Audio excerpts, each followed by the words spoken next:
I've got a dash cam from Vantrue that recently was giving me some issues. It kept rebooting while I was in the car. My first thought was the cable was loose because I had a cable jury-rigged off the back of the rear view mirror in my Toyota. So after wiggling the wires around, it was not a loose connection. So I unplugged my power supply that was powering this. This requires 5 volts, and most cars, when you plug into the accessory adapter, it's 12. I had taken one of these cigarette lighter adapters and I had gutted it to get the actual electronics out of it because I want to make it tinier, smaller than what a true cigarette lighter adapter size is. And this was the 12 volt side that was going to the mirror, which had 12 volts going to it. And then the output was USB. I had cut this off after I determined this was no longer working well. And this is what was causing the rebooting issue, was this simple little converter. So I decided to go in on Amazon and buy a dedicated power supply that's designed for cars where you can power something like a dash cam. And this does 12 to 24 volt input, and it'll give you a steady 5 volt output at 3 amps. And this particular one is nice. It comes with a USB-C cable.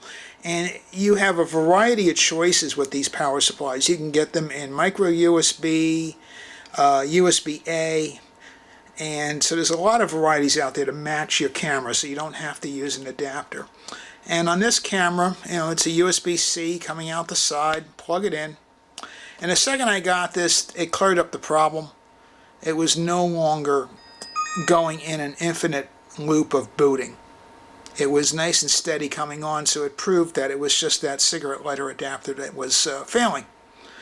So I'm going to show today how I hooked this up in my Toyota Highlander. It's an older car, it's 2015, and it has a JST connector coming out the back of it, so I shoved these wires here that are going to this 12 volt battery, and it's actually these wires off of the power supply. I'm going to disconnect it right now.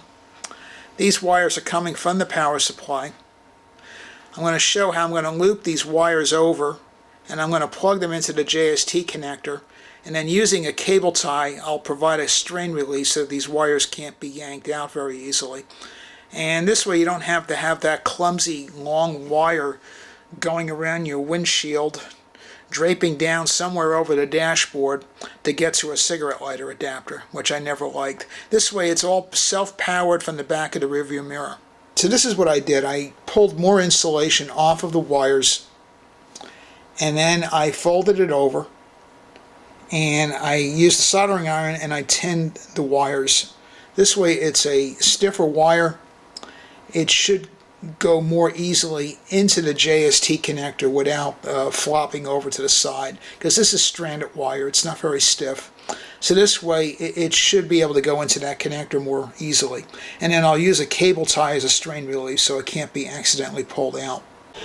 Alright, so this is the rear view mirror that I've got. This has the home link built into it. And again, it's a Toyota 2015 Highlander. And in the back, I've already got the connector disabled, or this connector is unplugged. And it just uses this little thumb tab here. You push that open, and then you can pull the connector out. And the connectors are labeled on the back. I don't know if the camera's going to pick that up with the sun here, but it's pins 1 and 2. Pin 1 is the positive, pin 2 is the negative. But I wouldn't trust that on your car. I would put a voltmeter on here and confirm, because a lot of times they'll change the mirrors that they use. They may not be consistently the same. It could be a different connector, so just put a voltmeter on there to make sure you've got the polarity correct. So I'm going to plug those wires into this connector. I can't do that with the camera because I can't get a camera set up correctly in this car with a tripod. And then I'm going to use a strain relief, and I'll come back and I'll show you what I did. Okay, so this is now with the completed connector going in there with the wires, and as you can see, there's a wire tie here. The wire tie is snugged onto these wires coming from the car, and these wires are just press fitted into this plastic connector. So with this cable tie, these wires cannot come out. You just have to pull the wire tie nice and tight. So this provides a great strain relief. You don't have to worry about them coming loose.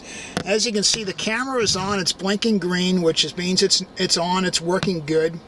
So the only negative that I don't like here is obviously the wires are a little long. I could have cut them shorter if I wanted to. Is just the size of this thing. It's kind of bulky. It's not small. So I'm going to use some double-sided tape and probably fasten it to the back of the rearview mirror, and then just use another cable tie or two to shorten these wires up. But I love the fact that this is all powered from the mirror. This connector is going to get plugged back into the mirror.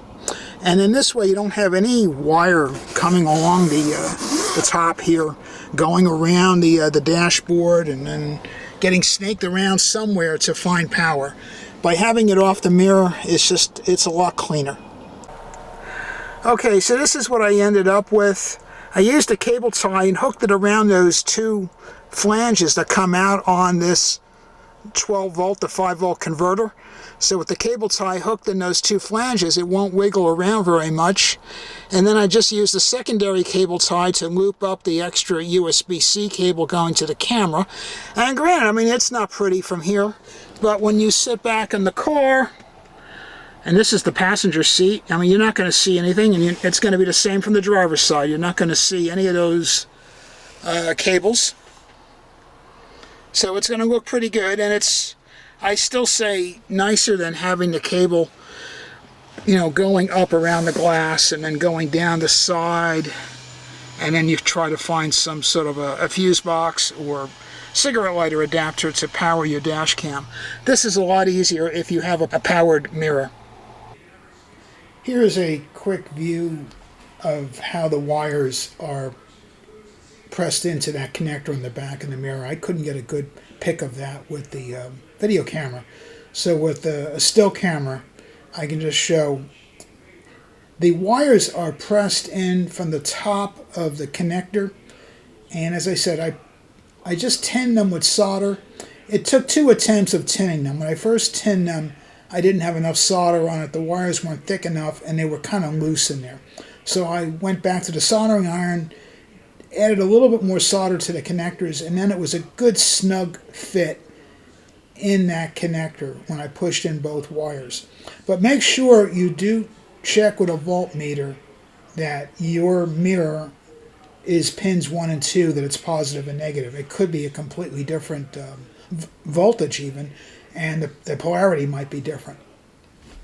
And make sure you use that cable tie, because without that cable tie, those wires would easily slide out.